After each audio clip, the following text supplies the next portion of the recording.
جس طرح چین کے بادشاہ کو خاقان، روس کے بادشاہ کو زار، روم کے بادشاہوں کو قیصر اور ایران کے بادشاہوں کو کسریٰ کہتے تھے، اسی طرح قدیم مصر کے بادشاہوں کو فرعون کہا جاتا تھا۔ حضرت موسیٰ علیہ السلام کے دور میں جو فرعون تھا اس کا نام ولید بن مصعب تھا، جبکہ مصری روایتوں میں اس کا نام رمیسس ثانی لکھا گیا ہے۔ فرعون خود کو نہ صرف مصر کا بادشاہ بلکہ خدا کہلواتا تھا اور خود کو مقدس ہستی ظاہر کرتا تھا۔ وہ اپنی رعایا سے کہا کرتا تھا، میں تمہارا سب سے بڑا رب ہوں۔ وہ نہایت ہی ظالم، سرکش اور متکبر تھا۔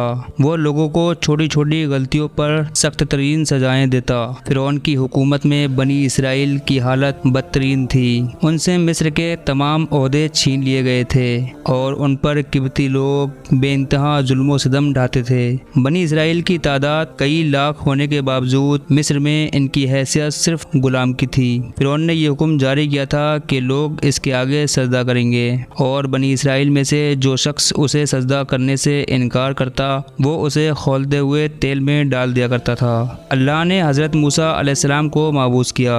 انہوں نے فرعون کو دعوت توحید دی اور اسے شرکسی تکبر سے توبہ کرنے کو کہا۔ حضرت موسیٰ علیہ السلام اور حضرت ہارون علیہ السلام دربار فرعون میں گئے اور فرمایا، ہم دونوں تمہارے رب کے رسول ہیں، ہمارے ساتھ بنی اسرائیل کو جانے دو اور سلامتی اس آدمی پر جو راہ حق کی پیروی کرے۔ فرعون کہنے لگا، تمہارا رب العالمین کون ہے؟ موسیٰ علیہ السلام نے کہا، وہ آسمانوں اور زمین کا رب ہے، اگر تمہیں اس بات کا یقین ہو۔ فرعون کے مطالبے پر حضرت موسیٰ علیہ السلام سے اژدہا کا معجزہ بھی ظاہر ہوا ہے، لیکن فرعون کہنے لگا، میں موسیٰ کو قتل کروں گا، وہ اپنے رب کو بلا لے، تم چاہے جو نشانی لے آؤ، میں ایمان لانے والا نہیں۔ لہٰذا اللہ نے فرعونیوں پر ٹڈیوں، جوؤں، مینڈکوں اور خون کا عذاب بھیجا، جو موسیٰ علیہ السلام کی نبوت کی واضح نشانی تھی، جس سے وہ مصائب میں مبتلا کر دیے گئے۔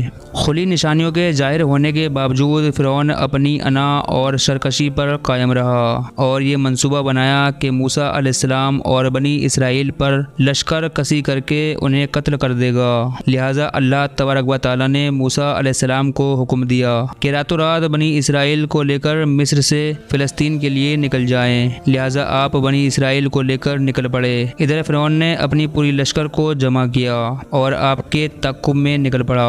شام کے وقت تک وہ بحر احمر کے کنارے پہنچ گئے۔ اللہ نے قرآن مجید میں اس تاریخی واقعہ کو کچھ یوں بیان کیا ہے، پس انہوں نے صبح کا اجالا ہوتے ہی ان کا پیچھا کیا۔